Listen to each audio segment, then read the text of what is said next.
"Is that gown borrowed, Miss Vane, or merely very old?" asked Lady Sowerby, loudly enough for the whole corner of the ballroom to hear, "for it is quite the most unfashionable thing I have seen in a decade, and I cannot decide whether to pity you for having to wear it or admire your courage in daring to." And the little knot of fashionable people around her laughed, and Eleanor Vane, standing alone in her dead mother's gown, lifted her chin and said nothing, because there was nothing to say that would not make it worse. She had not wanted to come. She had known exactly how it would be. She was a poor relation, brought to the Marchmain ball to make up numbers and be grateful, and she had nothing to wear that fashionable London would not sneer at, and she had chosen, deliberately, defiantly, out of love rather than out of any hope of passing, to wear the one beautiful thing she owned, her late mother's ball gown, 20 years out of fashion, of a dove-gray silk so fine it had not been made in England in a generation, cut in the style of 2 decades past, mended once at the hem by Eleanor's own careful hand. It was the loveliest thing she had ever possessed, and the only thing of her mother's she had left, and she had put it on that evening, the way one puts on armor, thinking, whatever they say of it, it was hers, and she was worth 10 of all of them, and I would rather wear her 20-year-old silk than the newest gown in London made by any hand but the one that mended this. And they had, of course, said exactly what she knew they would say. Lady Sowerby, the reigning arbiter of fashion, cruel in the particular idle way of women with too much consequence and too little kindness, had spotted the unfashionable gown across the room and made her way to it like a shark to blood, and had asked, loudly, whether it was borrowed or merely old, and the little crowd had laughed, and Eleanor stood in the center of their laughter in her dead mother's silk, and endured it, because enduring was the only thing left to her, and because she would not give them the satisfaction of her tears. "It is not borrowed," Eleanor said, when Lady Sowerby's cruelty seemed to require some answer. "It is old. It was my mother's. She has been dead these 6 years, and it is the last of her things I have, and I wore it tonight because I love her, and because it is beautiful, whatever the fashion.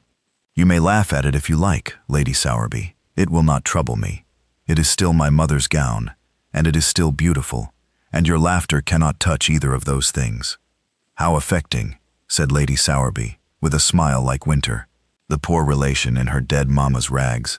"My dear, sentiment is all very well, but this is the Marchmain ball, not a charity bazaar, and there are standards. If you cannot dress the part, you ought not to come. It is unkind to the rest of us to be confronted with, well," she let her gaze travel the length of the 20-year-old gown, pityingly. "Whatever your mamma was, my dear, she was clearly no one of any consequence, or you would not be reduced to wearing her cast-offs to your betters' balls. Do enjoy your evening." And she turned away, satisfied, the little crowd tittering, leaving Eleanor Vane standing alone in the wreckage of her one act of defiant love, her mother's memory mocked, her mother's worth dismissed, with a single cruel phrase, "No one of any consequence." And a voice, from behind her, said quietly, "You are entirely wrong, Lady Sowerby, on every point, and I am going to correct you, publicly, because I find I cannot let it stand." The whole corner of the ballroom turned, and the Duke of Ashmore, the great, cold, reclusive Duke of Ashmore, who never came to balls, whose presence that evening had been the talk of the room, and who had been standing, unnoticed, near enough to hear the whole of it, stepped forward into the little crowd, his eyes fixed not on Lady Sowerby, but on Eleanor Vane, and more particularly on the dove-gray silk of her gown, with an expression that had gone strange and stricken and intent. "That gown," the Duke said, "may I ask?" "Forgive me. The gray silk. Your mother's, you said. Might I ask your mother's name?" Eleanor, bewildered, said, "Vane, your grace. My mother was Clarissa Vane. Before her marriage, she was Clarissa Hale." And the Duke of Ashmore went white. "Clarissa Hale," he repeated, very low. "The gray silk with the silver embroidery at the hem, worked in a pattern of ivy, is it not? So fine you can hardly see the stitches, unless the light catches them." He did not wait for her answer. He had already seen it, the light catching the near invisible silver ivy at the hem as Eleanor shifted. "I know this gown. I have seen it before. I saw it 20 years ago, on your mother, when I was a boy of 10, and she wore it to a ball at my father's house, the winter my mother was dying. I have never forgotten it, or her, because your mother, Miss Vane, Clarissa Hale, was the only person at that entire glittering house who was kind to a frightened boy whose mother was upstairs dying, while the whole county danced below. Everyone else danced.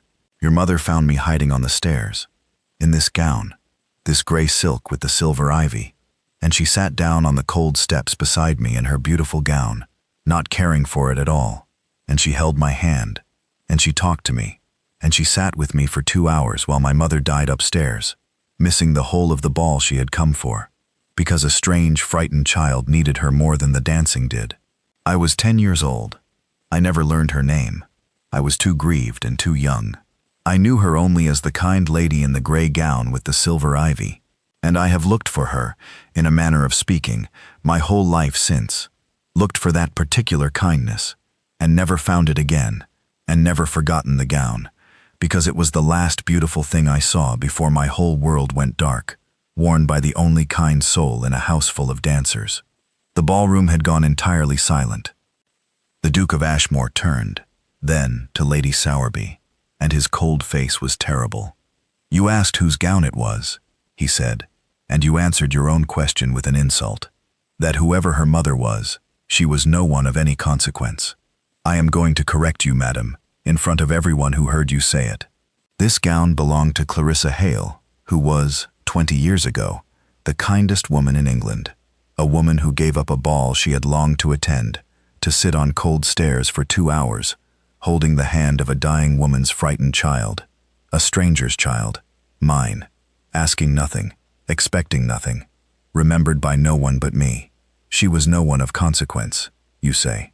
Madam, she was the only person of any real consequence in a house full of dukes and earls that night, because she was the only one with the consequence that actually matters, which is not rank or fashion, but the willingness to be kind to a nobody when there is nothing whatever to be gained by it. You have spent this evening mocking her daughter for wearing her gown. You have called that gown rags, and its wearer's mother no one.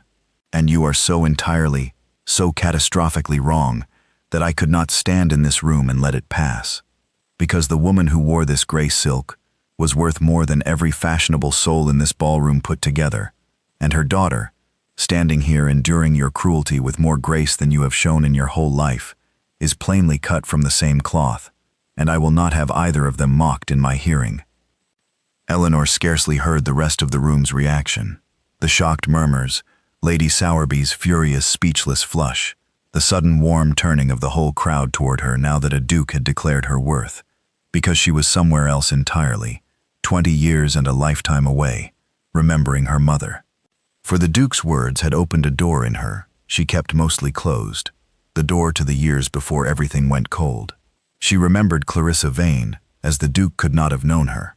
Not the celebrated kind lady in the gray gown, but Mamma, warm and laughing, and endlessly gentle, the center of Eleanor's small, happy childhood, before the money went, and then Mamma went too. She remembered being small and sitting in her mother's lap, while Clarissa mended that very gown, the gray silk with the silver ivy, telling Eleanor the story of the ball she had worn it to, the sad ball, the winter she had sat on the stairs with a frightened, dying woman's child.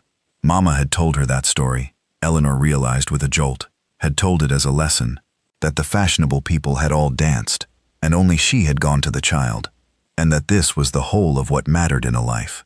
Not the dancing, but the going to the child, and that Eleanor must always, always be the one who went to the child. She had forgotten. She had heard the story from her mother's own lips, 20 years ago, as a small girl in that lap, and forgotten it. And here was the frightened child himself, grown into a duke, telling it back to her across a ballroom, and the two halves of the story met at last, the mother's telling and the child's memory. And Eleanor understood that her mother's kindness had not vanished when she died, had not been wasted on a child who forgot her name, but had traveled 20 years and come back, tonight, to shelter her own daughter. She remembered, too, the hard years after, her father's death, the money gone, the slow descent into poor relationhood, the careful mending of the gray gown that was all she had left of the warm years. She had kept it through everything. She had gone hungry rather than sell it. She had mended it by candlelight, stitch by careful stitch, in the cold little rooms of the relations who housed her, because it was her mother, in a way, the last of the warmth, the proof that she had once been loved by someone who thought her worth loving. And she had worn it tonight not expecting vindication, but simply out of love, a small act of loyalty to a dead woman the world had forgotten, and the world had mocked her for it. And then a duke had revealed that the forgotten woman was the finest soul he had ever met, and Eleanor's whole grief and whole loyalty and whole hidden love for her mother came surging up at once, and she stood in the middle of the ballroom in the gray silk, with tears standing at last in her eyes, not for the mockery, which had not touched her, but for the sudden, unbearable presence of her mother, honored at last, 20 years after her death, by the child she had comforted on the stairs. She told me that story, Eleanor said, to the Duke, her voice barely steady. My mother, about the ball, and the child on the stairs. I had forgotten. I was so small. But she told it to me, in this gown, mending this very hem, and she said the fashionable people all danced, and only she went to the child, and that going to the child was the whole of what mattered, and that I must always be the one who goes. I forgot. For 20 years I forgot, and you have just given it back to me, the story, and her, and what she wanted me to be. You were the child on the stairs. Do you understand what you have given me tonight, Your Grace? You have given me back my mother's own lesson, from her own lips, that I had lost. I came here in her gown, out of loyalty to a woman the world forgot, and you remembered her. After 20 years you remembered her, when even I had half forgotten the story. I do not know how to thank you for that. There are no words large enough. And then the Duke of Ashmore did the thing that turned the whole evening on its head and gave the ton something to talk of for a year. He bowed to Eleanor Vane, deeply, formally, the bow one gives a great lady, and offered her his hand, and asked, in the ringing silence, whether she would honor him with the next dance. The ballroom made a sound like a held breath released. For the Duke of Ashmore did not dance, had not danced in living memory, and here he was, having just publicly demolished the reigning arbiter of fashion, offering his hand to the poor relation in the 20-year-old gown, in front of everyone, transforming her in the space of a minute, from the evening's figure of mockery, into the woman the great Duke of Ashmore had chosen to honor, above every fashionable lady in the room. And Eleanor Vane, dazed, her mother's memory vindicated, and her own humiliation reversed in the space of 5 minutes, put her ink-stained hand, for she kept the accounts of the relations who housed her, and the ink never quite scrubbed away, into the Duke's, and let him lead her onto the floor, and danced with him, in her dead mother's gray silk, while the whole of fashionable London watched and revised, in real time, every cruel thing it had been about to think. You did not have to do that, Eleanor said, low, as they danced. Any of it. Defend my mother, shame Lady Sowerby. Dance with me. You could have simply told me, privately, that you had known my mother. That would have been kindness enough, and more than I ever expected from a stranger. You did not have to make a public spectacle of my vindication. Why did you? Because your humiliation was public, the Duke said, and a public wound requires a public healing, or it festers. Lady Sowerby mocked you in front of the room. If I had comforted you only in a corner, the room would still believe what she said, that your mother was no one, that your gown was rags, that you were beneath them. The only way to undo a public cruelty is a public correction, louder and more complete than the cruelty was. So I made it public. I owed your mother that, and more than that. 20 years I have carried the memory of the kind lady in the gray gown, and never been able to thank her. And tonight her daughter walked into a ballroom wearing that very gown and was mocked for it. And I found that the debt I owed the mother had come due, at last, to the daughter. And I paid it the only way I could, loudly, in front of everyone, so that no one in this room will ever again dare to call Clarissa Hale's daughter no one. He looked down at her. It was not charity, Miss Vane, if that is what troubles you. It was justice, 20 years overdue. Your mother sat on cold stairs for a stranger's child, and asked nothing. I have merely done for her daughter what I could never do for her. The debt was mine. I am glad to have paid even a part of it. And Eleanor Vane, dancing in her mother's gown with the Duke who had loved her mother's kindness for 20 years, felt something complicated move in her chest. Gratitude and wonder, and, underneath them, a small, cold caution. Because she understood exactly what the Duke had said, and exactly what he had not. He had honored her out of a debt to her mother. He had defended her, danced with her, vindicated her. All of it beautiful, all of it more than she had ever dreamed. But all of it, she understood, was for her mother's sake, a debt paid to a dead woman through her living daughter. And Eleanor, who had spent her whole life being valued only in relation to others, her usefulness to the relations who housed her, her connection to the family, and now her mother's daughter, felt the old familiar ache, that she was, once again, being seen not for herself, but for what she represented, that even this beautiful vindication was, at bottom, about her mother, and not about Eleanor at all. She did not say it. It would have been ungracious, and the Duke's kindness was real and generous, and she would not fling it back. But she carried the small caution with her, and it shaped everything that followed. Because when the Duke of Ashmore, having danced with her once, began to seek her out, to call, to court her, Eleanor could never quite silence the voice that said, "He does not want you. He wants your mother's daughter. He is paying a debt. When he has paid it, when the gratitude is discharged, he will look at you and see only a poor relation with ink on her hands, and the interest will fade, because it was never about you at all." The Duke did seek her out.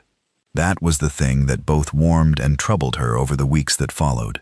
He called at the house of the relations who housed her, to their delirious astonishment, and he took her driving, and he sought her conversation, and he was, always, courteous and warm and attentive. And Eleanor came to know him, a grave, lonely, deeply kind man, marked by the early loss of his mother into a lifelong reserve, who had carried the memory of one stranger's kindness for 20 years, because kindness had been so scarce in his cold, grand life, that a single instance of it had lasted him 2 decades. She came to like him, more than like him, to look forward to his calls, to find in his grave company something that fit her own quiet nature, to fall, slowly and against her caution, in love. There was one afternoon that she held on to afterward, because it was the first time she caught the Duke of Ashmore being interested in something that had nothing to do with her mother at all. He had taken her driving, and the conversation had turned, somehow, to the accounts she kept for the relations who housed her. She had mentioned it lightly, half in self-mockery, the ink-stained drudgery of a poor relation earning her keep. And instead of the polite pity she expected, the Duke had asked her a question about it, a real one, about how she managed a household's books, and she had answered, and he had asked another, and within 10 minutes they were deep in a conversation about estate management and economy that had entirely forgotten Clarissa Hale and the gray gown and the whole debt of gratitude, a conversation between 2 people who had discovered, to their mutual surprise, that they found each other genuinely interesting. For it emerged that Eleanor Vane had a remarkable head for figures and management, had in fact been quietly running her relations' entire household economy for years, better than any steward, saving them more money than they ever thanked her for. And the Duke, who had a vast estate and a lifelong frustration with the men who managed it, found himself not merely charmed, but professionally fascinated, drawing her out, arguing with her, testing her opinions against his own, and finding hers frequently the sharper. And Eleanor, who had spent her life having this particular competence taken for granted or ignored, found the Duke of Ashmore actually listening to her, actually valuing her judgment, actually treating her clever managing mind as a thing worth engaging, and it reached her more deeply than any compliment to her face or defense of her mother could have, because it was the first time a person had been interested in her mind, her ability, the thing that was purely her own and had nothing to do with her mother or her looks or her connections.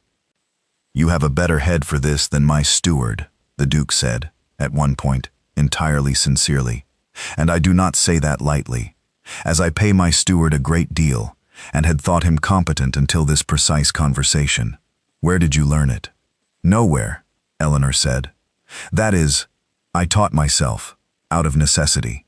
A poor relation who wishes to be worth her keep makes herself useful, and I discovered I had a gift for accounts, and so I became the person who kept the books, and I have kept them for years, and saved my relations a great deal of money they have never noticed, and certainly never thanked me for.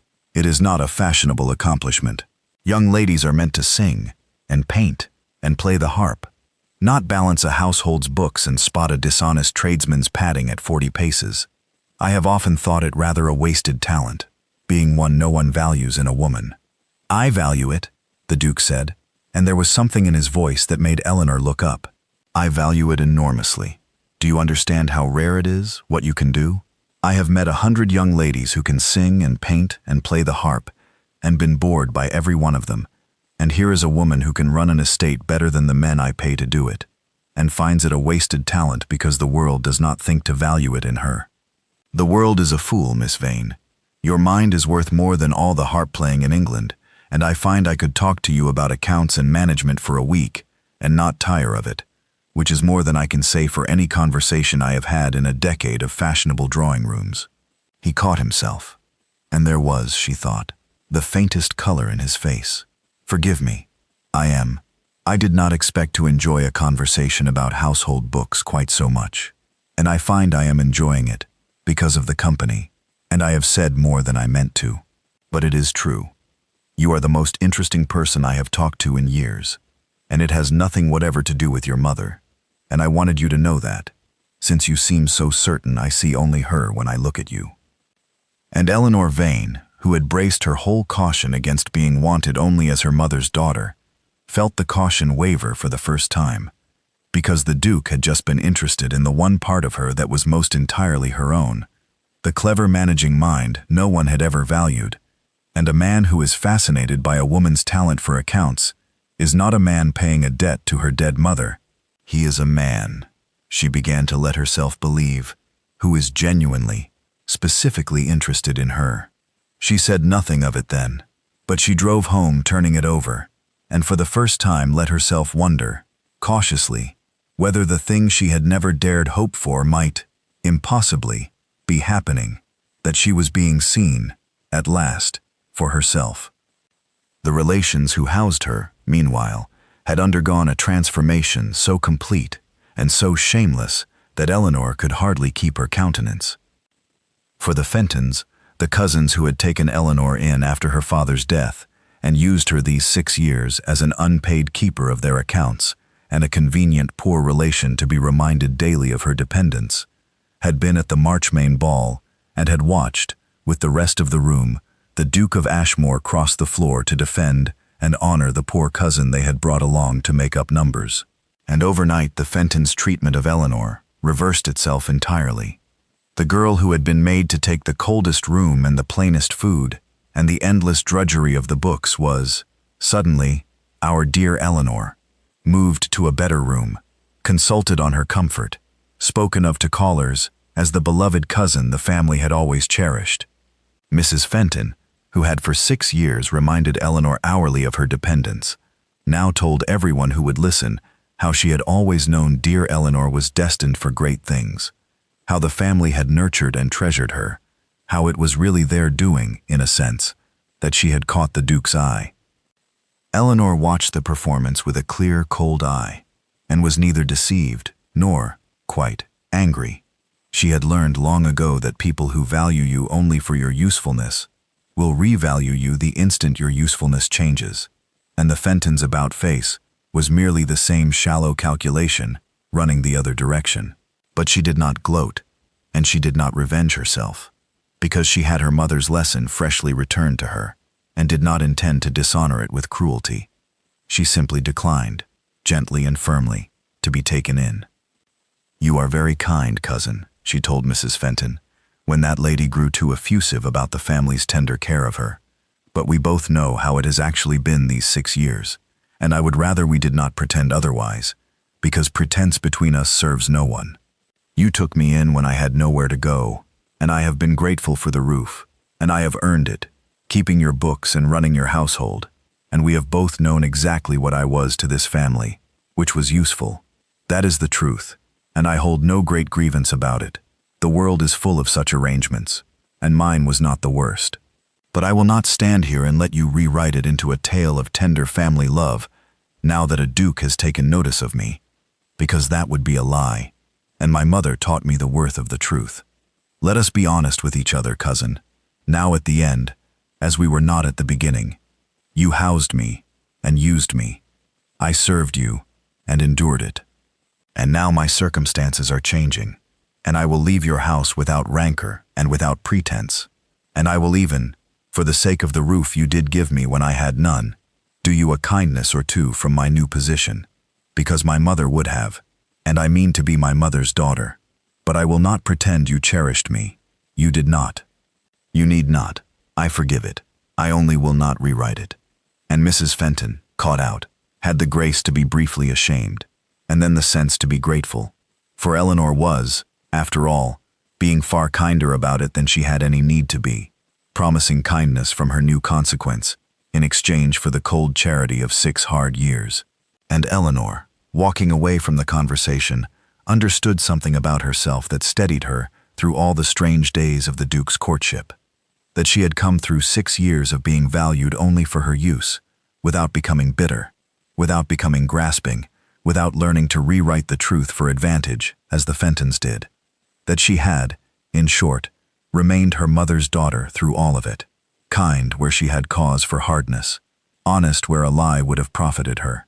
And she thought that if the Duke of Ashmore did, after all, come to love her for herself, he would be getting a woman who had been tested in the hardest school there is, the long, grinding school of being unvalued, and had come through it with her mother's lessons intact, which was, she allowed herself to think, not nothing, which was, in fact, a great deal, which was, perhaps, even worth being loved for. And the more she fell, the sharper the caution grew, because the more she loved him, the more it would hurt when the debt was discharged, and he saw, at last, that she was only herself, and not the kind lady in the gray gown. She said it to him, finally, because Eleanor Vane had learned from her mother that the honest thing, however hard, is better than the comfortable lie. "I have to ask you something," she said, "and I need a true answer, because I find I can no longer bear not knowing. You came to me because of my mother. You honored me, defended me, sought me out, because you owed her a debt of gratitude 20 years old, and I was the way to pay it. I understand that. I am grateful for it. I do not reproach you for it. But I need to know, Your Grace, before I let my heart go any further than it has already foolishly gone. Is that still what this is? Am I still, to you, the kind lady's daughter, the discharge of an old debt?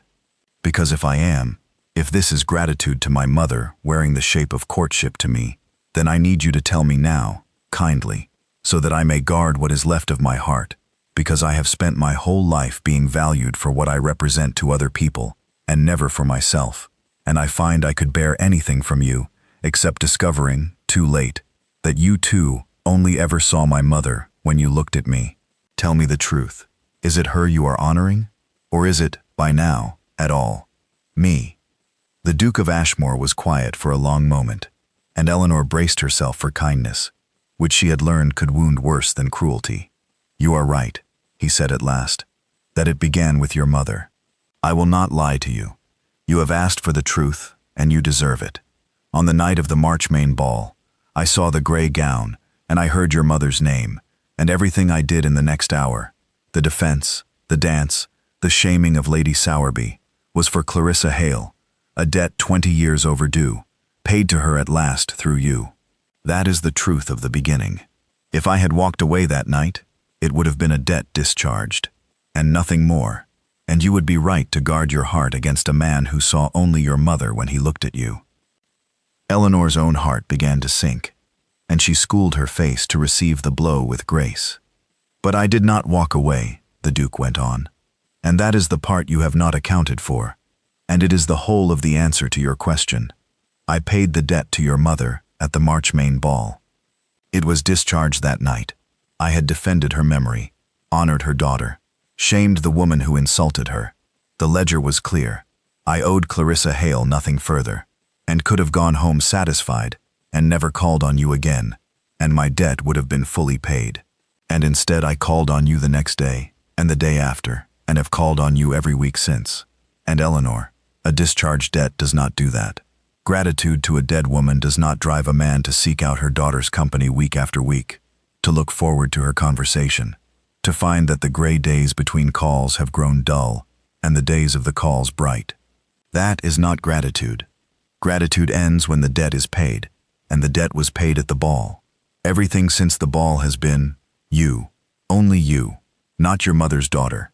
You, Eleanor Vane, with the ink on your hands from keeping ungrateful relations' accounts, and the quiet courage that endured Lady Sowerby without a tear, and the mind I have come to prize above any fashionable ladies, and the kindness that is your own, and not merely your mother's inheritance, though God knows you have that too. I did not fall in love with Clarissa Hale's daughter.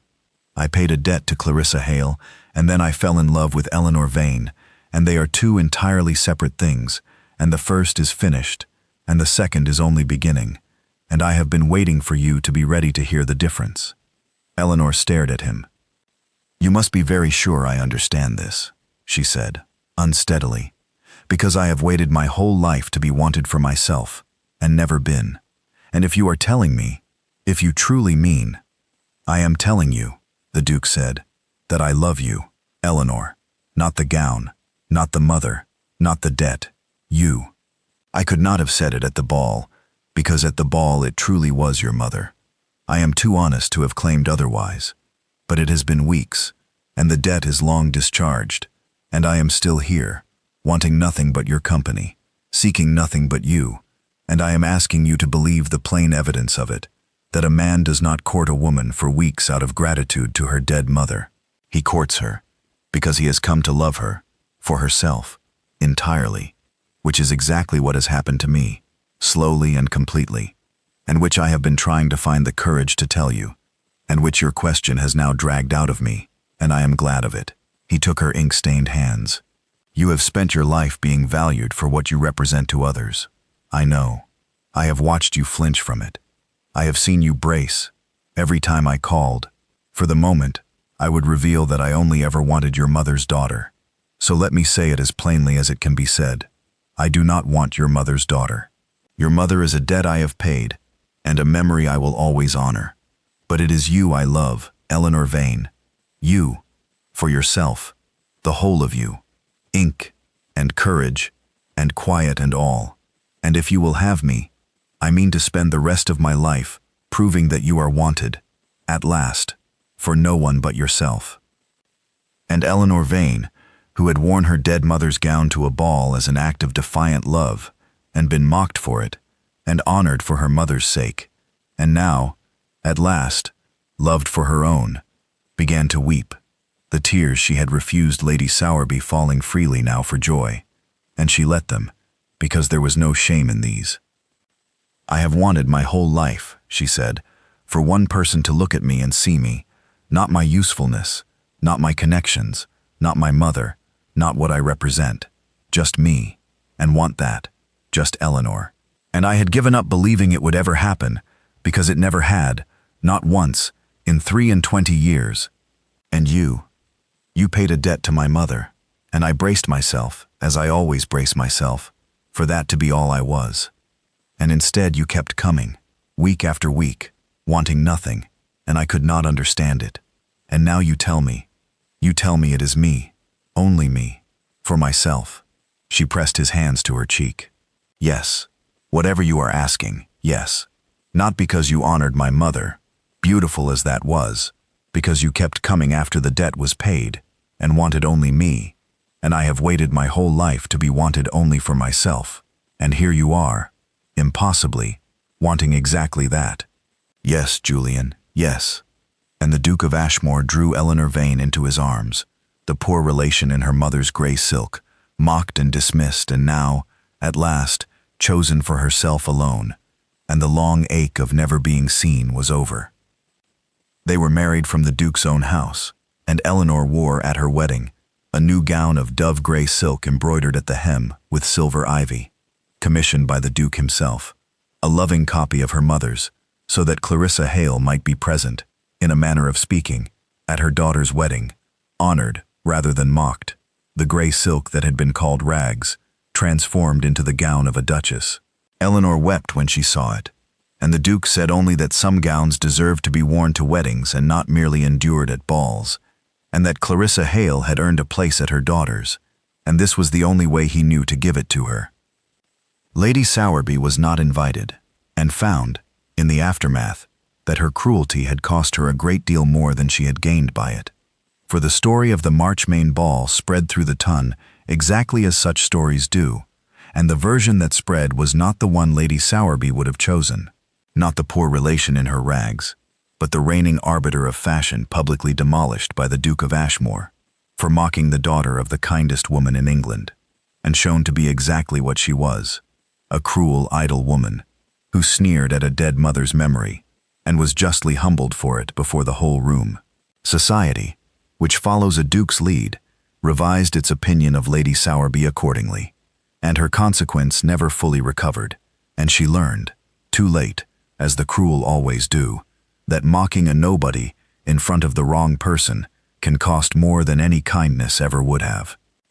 And the Duchess of Ashmore became known throughout society for one thing above all others, which was that she could not abide to see anyone mocked for their poverty, or their plainness, or their unfashionable dress, that at every ball and every gathering, she had an unerring eye for the overlooked girl in the corner in the wrong gown, the poor relation enduring the sneers, the nobody the room had decided to despise, and that she would cross any room to draw that girl into her own circle, to speak to her warmly, to lend her the shelter of the Duchess of Ashmore's own consequence, because she had been that girl, in her mother's gray silk, and she never forgot it, and she had learned, the night the Duke crossed the ballroom for her, exactly how much one person's refusal to let a cruelty stand could change a whole life.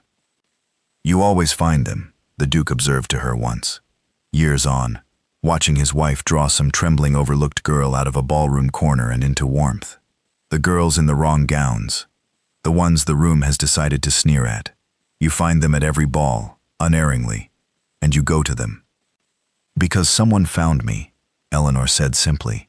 "I stood in a ballroom in my mother's gown while a cruel woman mocked me and a whole crowd laughed, and I had decided to endure it alone, because no one had ever once stood up for me in my life, and I did not expect anyone to start. And then a man crossed the room and defended my mother's memory and honored me before them all, and it did not merely rescue one evening. It changed everything I believed about whether anyone would ever stand up for a nobody in the wrong gown. So I do it now, wherever I go, for whoever I can. It cost me nothing but a little consequence, and I have consequence to spare now, and there is no better use for it than crossing a room for a girl the room has decided to despise. You taught me that, at the Marchmain ball. It is the truest thing you ever taught me, and I have spent my whole happy life passing it on, one girl in the wrong gown at a time." And the Duke of Ashmore, who had crossed a ballroom 20 years' worth of gratitude and a lifetime's worth of love ago, took his wife's hand, and thought that Clarissa Hale, who had sat on cold stairs for a stranger's frightened child and asked nothing, would have been prouder of her daughter than of any duchess in England, and would have been right to be.